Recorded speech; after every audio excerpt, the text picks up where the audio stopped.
Fala pessoal, beleza? Guilherme aqui. Hoje vou estar dando algumas dicas aqui do repositório do GitHub, como deixar seu repositório mais organizado, que pode atrair mais pessoas que vão utilizar ou também contribuir nele. Então vou mostrar algumas coisas aqui que eu geralmente utilizo nos meus, tá? E que dá certo para mim. E algumas dicas também de como conseguir mais usuários ou também como tratar as branches, algumas coisas que eu utilizo e dá certo para mim, beleza? Começando pelo principal, título. Título é muito importante, querendo ou não, é a primeira coisa que o usuário vai olhar antes de entrar no teu repositório, é o título. Então tem que remeter muito ao que você vai fazer no repositório.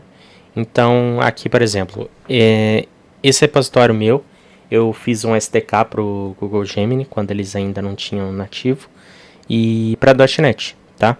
Então aqui eu coloquei .NET, Gemini, SDK, tem tudo o que eu preciso falar para o usuário. Esse é um SDK de .NET para o Google Gemini, então já tem tudo aqui, o usuário já consegue saber o que é só de ler o título. Seguindo, descrição, muito importante também.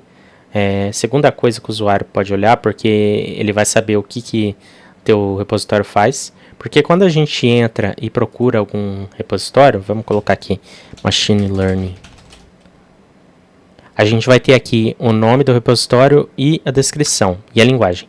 Então a gente tem aqui o que precisa, o que está falando para o usuário que você faz. Então no meu caso aqui é um SDK e eu falo aqui, um SDK de integração com o Google Gemini. Deixo bem sucinto para não ter muita coisa. Então é muito bacana ter uma descrição também. Geralmente o pessoal deixa em inglês, eu também deixo em inglês, mas vai do gosto e do público-alvo seu. Então, se tiver outro público-alvo, como somente brasileiro ou outra coisa, pode mudar um idioma para português ou outro idioma. Seguindo as tags também é indispensável. As tags ali vai ajudar teu repositório a ser encontrado nas buscas, porque quando você busca pela tecnologia ou por algum tool, como eu procurei aqui Machine Learning, ele vai pegar o que tem as tags aqui, no caso aqui Machine Learning.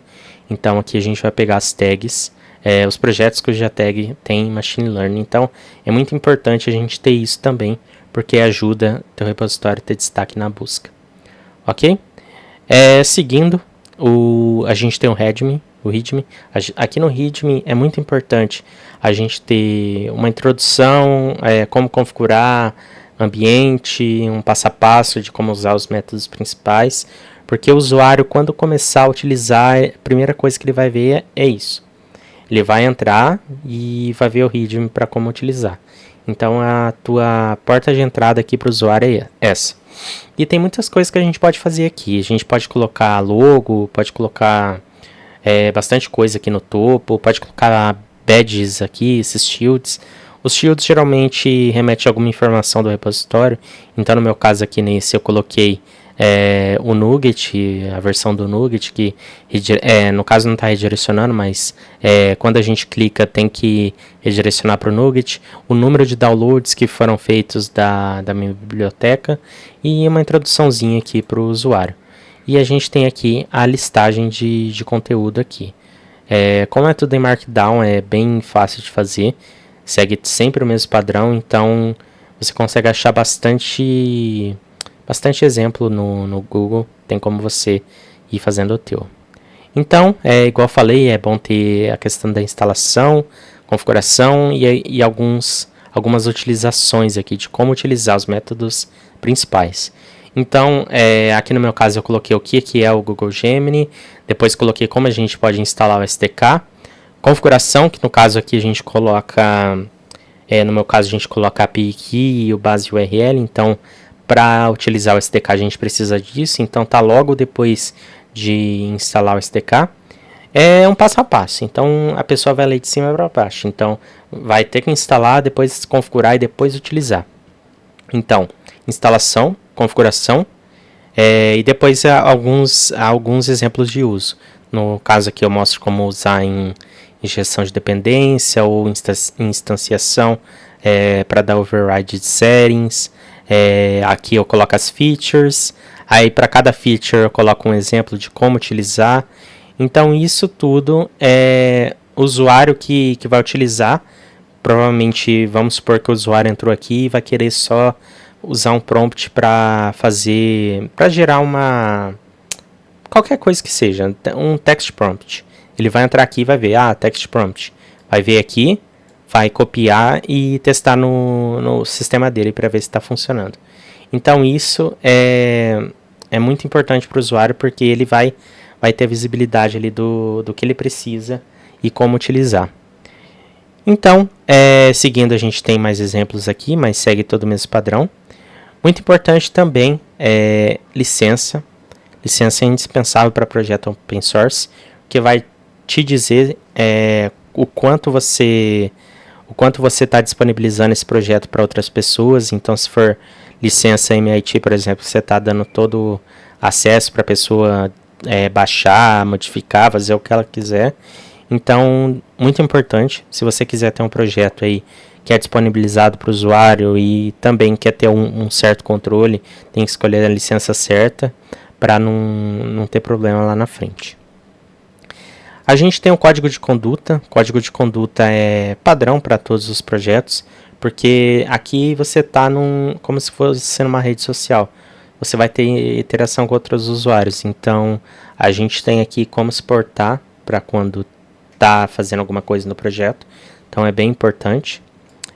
E, no caso, a gente tem a política de segurança também. É importante ter. Tudo isso aqui é padrão do GitHub. Então, o código de conduta, o MIT License e o Security foi gerado pelo GitHub. O único que você precisa fazer é o README. O README você precisa fazer. Beleza? Então, tudo isso que eu disse é para configurar, para fazer a casca do teu projeto. Aí, conforme você vai distribuindo, conforme você vai implementando, tem mais algumas coisinhas que é importante ter. Release, é muito importante a gente ter release, porque a gente pode colocar o changelog do que a gente fez nessa última release, o que foi disponibilizado. Então, por exemplo, aqui, entrei na release, mostra o que a gente colocou, o que a gente trocou, o que a gente subiu. Então, é muito importante a gente ter as releases para o usuário ter um tracking ali e não se perder.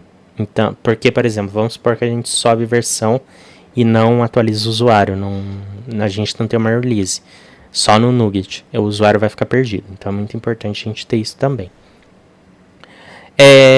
Agora vamos pular para a parte de issues e pull requests. A parte de issues, a gente tem o bug report, feature request, blank issue. Esses templates aqui, a gente pode decidir o que a gente vai fazer. Então, por exemplo, o bug report, a gente seleciona esse aqui caso queira fazer um report de bug. Ou feature request, a gente usa para caso quer pedir alguma feature para o usuário, para o dono ou para quem estiver trabalhando no projeto. Blank issue é se for genérico, e report de segurança é para, no caso, se estiver reportando algum erro de segurança. E dependendo do template, a gente já clica aqui e pega as informações que a gente colocou do template. Então, a gente tem um descritivo aqui, describe the bug, reproduce. Então, a gente tem todas as informações que a gente precisa. Então, o usuário, quando criar, é muito importante, quando o usuário for criar um issue aqui, ele vai colocar um label aqui. No caso aqui, esse aqui, Enhance e Good First Issue, para uma pessoa que está começando. Então, é muito importante a gente ter as labels, porque fica fácil de você organizar. Então, vamos supor que eu estou atuando nesse aqui. A gente pode colocar pode dar assign para outra pessoa aqui. Então, é muito importante a gente ter o controle aqui pelas labels, porque conforme for entrando issues e pull requests, vai ser mais fácil. Pull request também, a gente tem as labels. Então, esse aqui, to be reviewed, a gente tem a questão da revisão da pessoa, do mod ou de quem controla o projeto. Então, a gente tem aqui os pull requests para serem aprovados. Outra coisa bem importante, pulando agora do pull request, são as branches. É importante a gente ter as branches de release, porque as branches de release vai ficar o código ali, vai ficar o pacote que você subiu. E por fim, agora a gente vai falar das esteiras. As esteiras são muito importantes porque, querendo ou não, vai te economizar tempo, porque subir projeto na mão é complicado, e querendo ou não, esteira vai te economizar tempo ali, porque você não vai precisar fazer nada, você só vai dar o push ali na main e ele vai gerar a versão para você. Então esteira, o GitHub tem o workflow, tem o free tier dele ali que dá para você utilizar e não vai ter nenhum problema, porque você vai ter todo... Vai poder fazer toda a utilização, ele não vai te parar, então você pode configurar tranquilo. E no meu caso aqui eu criei uma esteira que quando faz push na release, eu já faço push para o Nugget baseado na última versão, então eu incremento a versão. Então é algo que é bem bacana e é grátis, então querendo ou não dá pra gente utilizar ali para deixar o projeto melhor, né? Beleza, pessoal? Acredito que é isso por hoje, tá? Falei tudo que eu sei aqui do GitHub. Tem coisas que envolvem mais ciclo de desenvolvimento, questão de criação de branch, Git Flow, mas isso não envolve muito a questão do repositório. Então, vou parando por aqui. Eu estou à disposição em caso tenha alguma dúvida ou algo para falar, estou à disposição, tá? Mas por hoje é isso. Agradeço a atenção. Se puder se inscrever e dar um gostei, eu agradeço. Valeu, gente.